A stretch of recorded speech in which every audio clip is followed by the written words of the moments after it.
If you will take your seats. From the summer? Yeah. My name is Brenda Russell, and I'm the president of the UIC chapter of SUAA, the State University Annuitants Association. Welcome to everybody here. It's always a pleasure to see some new faces, and appreciate that you took the time to come today. Just a reminder, if you have a phone, turn it off. Last time I was lecturing, my phone rang. It was very embarrassing.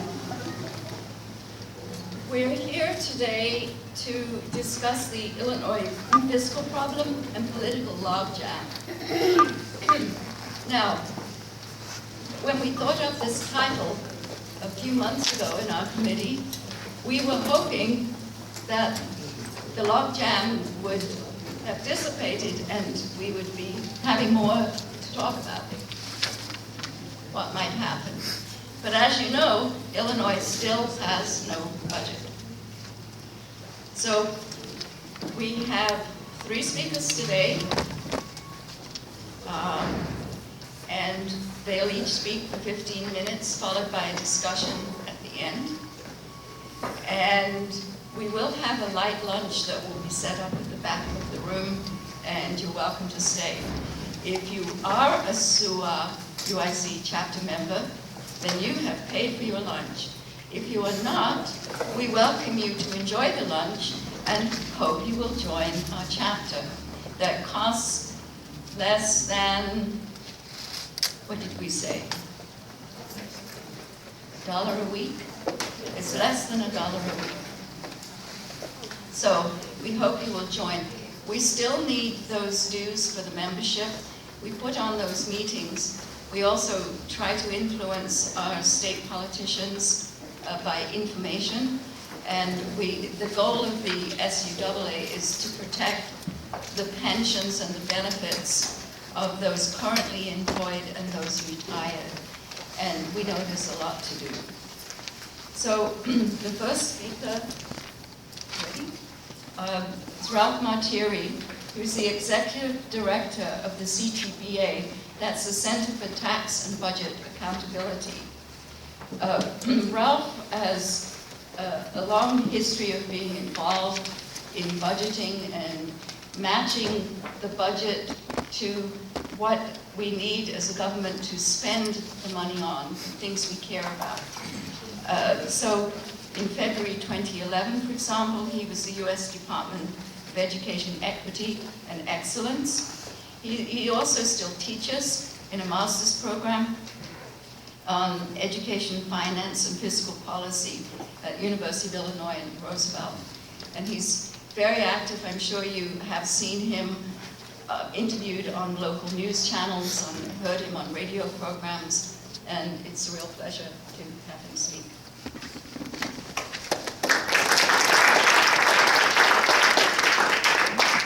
Well, thanks, Brenda. And you should know, Brenda actually just helped our organization out with our major annual event, so I want to say a special thank you to Brenda. All right, so I'm here to tell you the good news about the state budget. That was it. Saying there could be good news about the state budget. So to start with one of the items on the agenda, the political logjam. Absolutely no one in Springfield knows when that's going to end.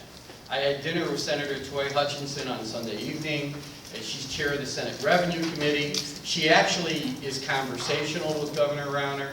And because the political logjam is predicated on all these collective bargaining rights and right to work stuff, where Governor Rauner is ideologically committed to make these changes, he firmly believes it would move the state forward economically. And the Democrats who are opposing him are principally opposed to him. And I don't think the governor understands that the Democratic opposition isn't because they are getting beaten up by unions or any other thing, but the Democratic opposition on this particular point is that they've looked at other states with right-to-work laws, and they've seen median wages lower than in other states. They've seen it hasn't really benefited working families.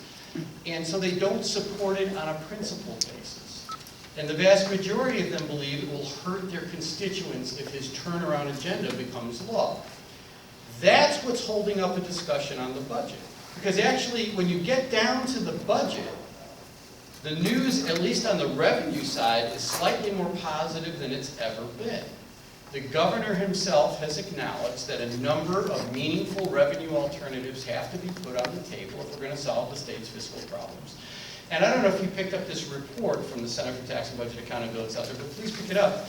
It identifies a number of legislative solutions. I'm going to summarize them really quickly. An increase in the income tax rate, an expansion of the sales tax base to include consumer services, a refinancing of the debt owed the pension system to flatten it out from its current ever ramping up, ridiculously unaffordable rates from year to year and increased payment obligations, right? And taxing some retirement income. Those reforms have all been committed to legislation. I know this because we were tasked as technical advisors to the Black Caucus and to Senator Toy Hutchinson, chair of the Senate Revenue Committee, to draft the legislation. It has passed LRB review. It has support behind the scenes. The only thing that hasn't happened to get these things on the table, the bills introduced, and an honest discussion about the best way to put together a revenue package to sustain core investments in core services, is because of the political logjam. So when there is some breakthrough on that political logjam, there really is a path forward. And if you look at the alternatives that are laid out in this report, if they become law, or something like them become law, because you know what the sausage making process is like, right? A bill goes in and it gets futzed around with a little bit before it actually ends up passing, right? But if some package like this passes, here's what happens. The state's long-term structural deficit, which it's had since the 80s, and for those of you who don't know what a structural deficit is, it's a real simple concept. It just means if you would adjust only for inflation and population changes, assume no change in law, assume historic rates of economic growth, your revenue under current law won't grow from year to year in an amount needed to maintain your service levels from year to year. So even without ever adding or expanding a program, you will run a deficit, and this deficit will grow over time. That's what we have. If these proposals, or a derivation of them, become law, that structural balance in deficit immediately goes away. Within 2 years, the state can pay all its past due bills. Within 3 years, the state can start investing up to $1 billion a year more in K-12 education. And what the evidence tells us is we're about $5 billion short in our K-12 funding system. But 4 years after that, we can get up to that full $5 billion a year more on an inflation-adjusted basis, and have a couple of $100 million left over to restore many of the cuts made to social services. And if you look at the state's history of cutting programs, remember, 9 out of $10 in the state's general fund go to only 4 things: education, healthcare, human services, and public safety. Well, over the last 15 years, the 2 things cut the most have been social services and higher ed. Those are the 2 things that have been singled out for the most devastating cuts. So we really do need to reinvest in ensuring vulnerable populations have some access to the services they need to have some median quality of life, right? Illinois is disinvesting in that. The other thing I want to emphasize about this revenue package is that it's a very rational revenue package. It's predicated on what the textbooks would say Illinois as a state would need to do to design tax policy to simply work in the modern economy. So it's really not a very ideological approach to tax reform. It's very much a best practice fiscal policy approach. It has some political legs. And I think to me the biggest kicker, the net tax increase, if you add everything together, it's going to be $7.5 to $8.5 billion a year more in tax revenue than what the state's bringing in now. When I was a kid, $7.5 to $8.5 billion was a lot of money. And that sounds like a lot of money. But in context of the Illinois economy, it really is not. The state's economy is over $720 billion a year, which means the tax increase needed to make the state solid, to eliminate the structural deficit, to do the right thing in investing in education, to restore human services to the capacity where they could meet the needs of vulnerable populations. The tax increase needed to do all that is just about 1% of our economy. That's what's stopping us as a state from moving forward. That tax increase in context of the Illinois economy is so small it cannot be measured by any peer-reviewed econometric model. It's too small. So we really need to start having a discussion that moves forward on the revenue side of the ledger. Because all the rhetoric that continually sounds off, it's a spending problem, not a revenue problem, it just is not based on any data whatsoever. Once again, this short report we gave you gives you a quick summary of the factual arguments you will need, the evidence to completely debunk the spending myth. In fact, the only line in our state's general fund that's been increasing over the last few years, really, is the hard cost line to repay debt to what? The pension debt. You know, for generations, the state of Illinois borrowed against what it owed to its pension systems to subsidize the cost of delivering current services. And the reason politicians elected to do this is pretty simple. They didn't want to fix tax policy because they knew someone would run against them in the next election saying, Joe over there raised your taxes and I would never do such a thing. I'm going to eliminate waste, fraud, and abuse and make the state more efficient and realign our priorities. I mean, we all know what they're going to say, right? So to avoid that campaign, they just simply said, hey, we're going to paper over this structural deficit, the slow growth in revenue versus the inflation-adjusted economic growth and service costs. We're going to just paper that over by borrowing against the pensions and using those borrowed proceeds to fill in the gap between revenue growth and service cost growth. Consequences of that. Number one, for generations, taxpayers in Illinois have consumed public services. Remember, 9 out of $10, education, health, social services, and public safety. For generations, they have consumed those services without ever having to pay the full cost of them in taxes. Because the pensions lent money to the state, like a credit card, to cover a portion of the cost. And now, by state law, there's a statute out that says we're going to repay this debt. Just like if we borrowed it from a bank. The only problem is the state law, pursuant to which we repay the debt, has a very goofy repayment schedule. And goofy is the technical fiscal term. It literally grows every year in leaps and bounds such that no tax policy could accommodate that growth.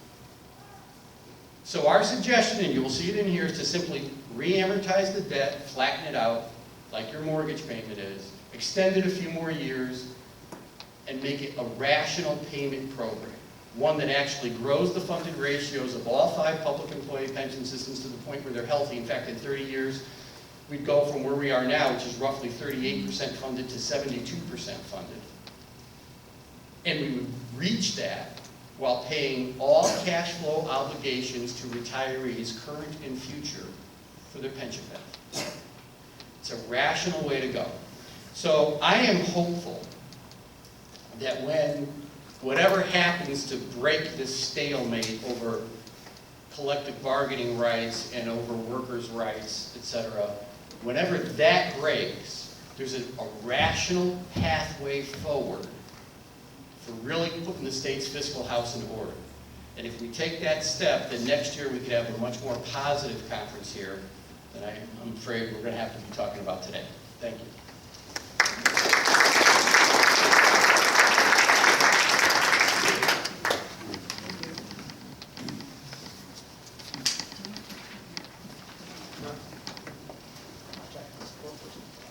Technical support. I have a PowerPoint for the next presentation. But let me start the introduction while that's being connected. Our next speaker is Bill Barclay. For 22 years, I asked Bill what is his title, and he said economist. For 22 years, he was a practical economist, working for the Mid-America Commodity Exchange, Chicago Board of Trade, and the Chicago Stock Exchange, with all kinds of financial vehicles and working through in practice. He retired in 2004. From 2007 to 12, he's been in the Illinois Finance Authority and chairman in the Health Care Commission. He's interested in social justice, not just the revenue side, but we need the revenue in order to support things that matter. So my pleasure to introduce Bill Barclay. Thank you, Brenda. And I'm really pleased to be here on a panel with Ralph because I spent some time on the board with CTBA, and I know the passion they bring to these kinds of issues. And I'm very happy that they've helped open this discussion about revenue, because revenue is what I'm going to talk about in particular area. As Brenda said, I worked at the various Chicago markets for almost a quarter century. And I'm doing this with some slides, some PowerPoints, because my bitter experience is when people start talking about finance and the finance sector, people's eyes glaze over, they think it's opaque, it's hard to understand, it's complicated. So I'm going to try to make this fairly simple. What I'm going to talk about here is something that we have gotten a fair amount of political momentum needed to build around. It's the idea of a very simple tax on the trading of financial assets, derivatives. That's in Chicago exchanges. When I say momentum, we have what we call the South Street Tax Coalition. We're calling this the South Street Tax because the Board of Trade is located at the end of the South Street. And we have in that coalition the Alliance for Community Services. We have the Chicago Teachers Union, the National Nurses United, and we spent a fair amount of time talking to the board, direct members of the board of the League of Women Voters. They're not part of the coalition. They haven't decided yet whether they want to support the tax, but they're open at least to this kind of discussion. And we have people down in the legislature who've introduced legislation that would implement such a tax. So the idea is very simple. It would be a very, very small fee, a tax, on the trading of various financial assets. The draft legislation specifies $1 on assets in which the underlying is agricultural products. So for example, futures on soybeans, futures on corn, futures on live hogs. The underlying asset is an agricultural product. $2 on a trade in which the underlying asset is non-agricultural products. Futures on the S&P 500, futures on LIBOR, what have you. The rate, because these underlying value is very, very big, an average about $225,000 per contract, not per trade, per contract. The rate works out to less than 1/100th of 1% of the Illinois state sales tax. So some of my friends in this coalition say we should talk about this as a sales tax because these people aren't paying anything. Why does it make sense in Illinois? It makes sense in Illinois because we have two of the largest markets, largest derivative markets in the world. Chicago Mercantile Exchange, by the way, owns the Chicago Board of Trade, so we are including the Board of Trade in this. And the Chicago Board Options Exchange, CBOE, where I worked for about half of that, 25 years in finance. They trade different products. You can peruse this at your leisure if you want to get a copy from Brenda, but the point is they trade different kinds of futures and options contracts. They're both very, very active markets, one of the biggest in the world. Picture.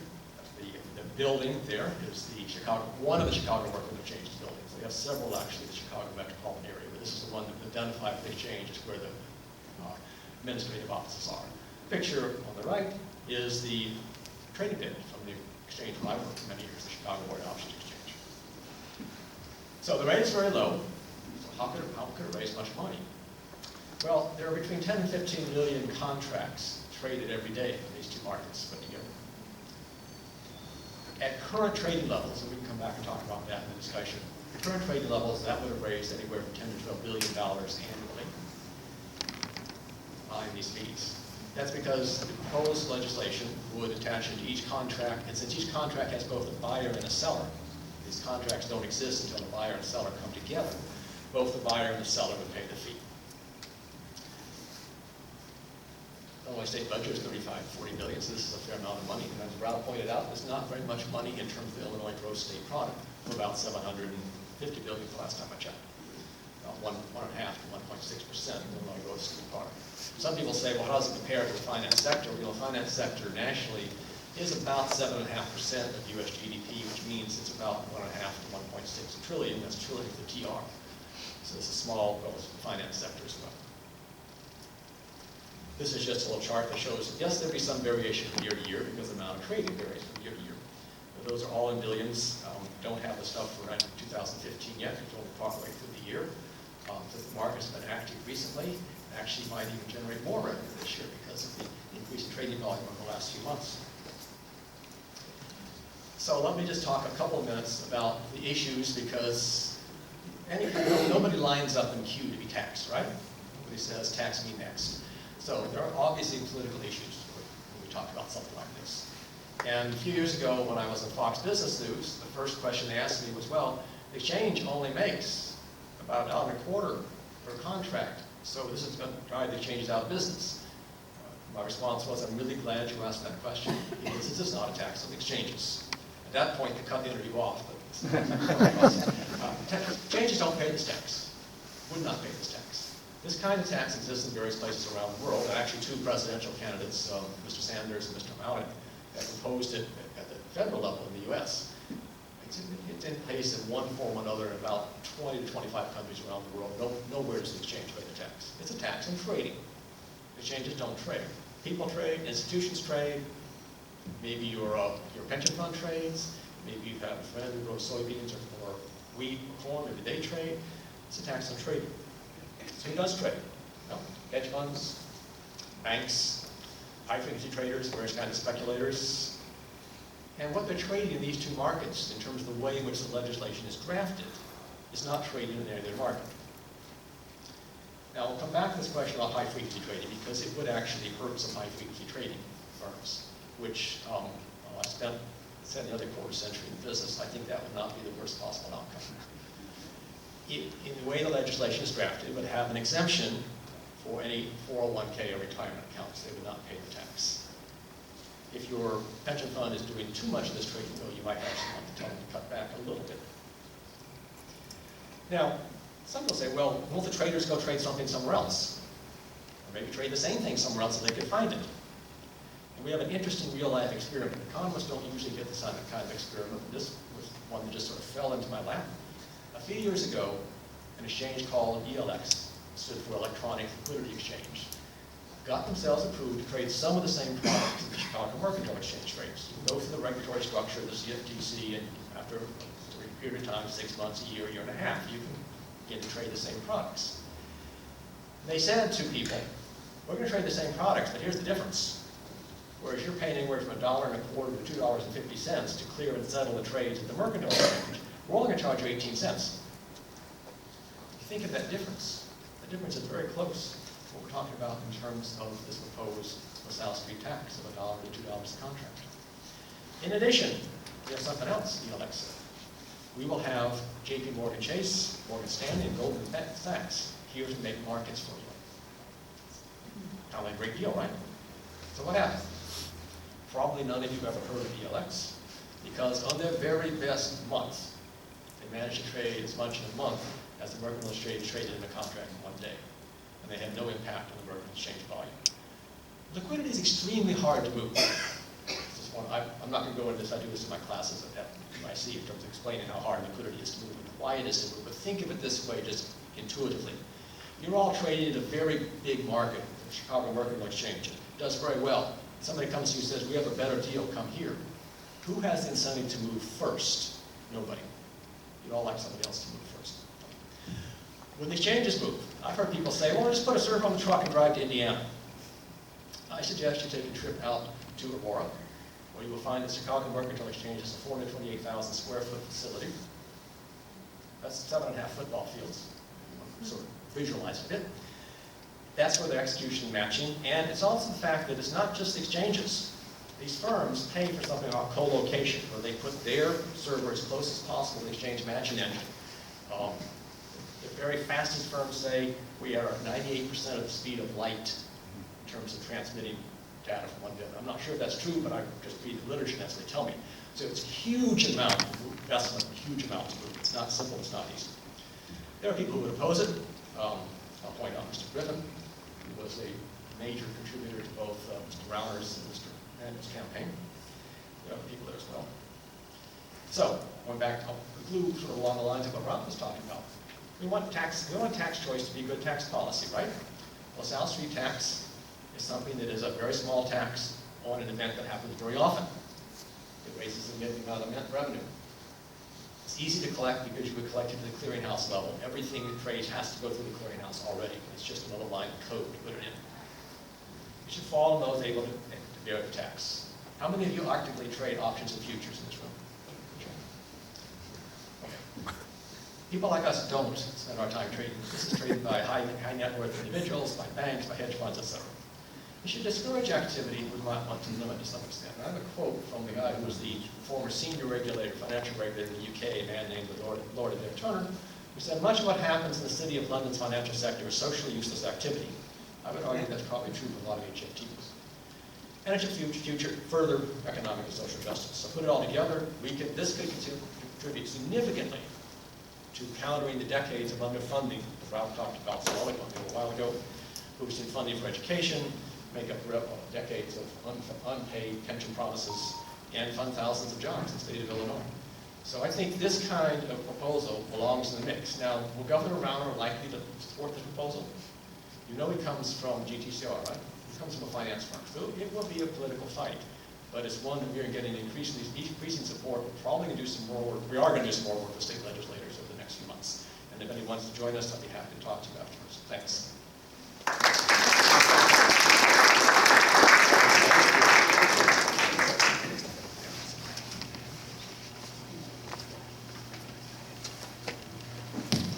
So, last but certainly not least, we go back to the title of our program today, Illinois Fiscal Problem and Political Logjam. So now we have Dick Simpson. Many of you know Professor Simpson. In 1971, he was actually an alderman, so he was a politician in the 44th Ward here in Chicago. But from 1967, he's been a UIC professor in the political science department, and he was a former head of that department. I'm sure you've seen him and heard him in numerous interviews on Chicago shenanigans and Illinois logjams, and of course, in addition to those public speaking events, he has books and scholarly articles. Some of you standing, there are some chairs at the front. Now would be a good time while we're moving and come and sit down, or if you move them aside, you want to take the chairs because they're really close to the front. Thank you.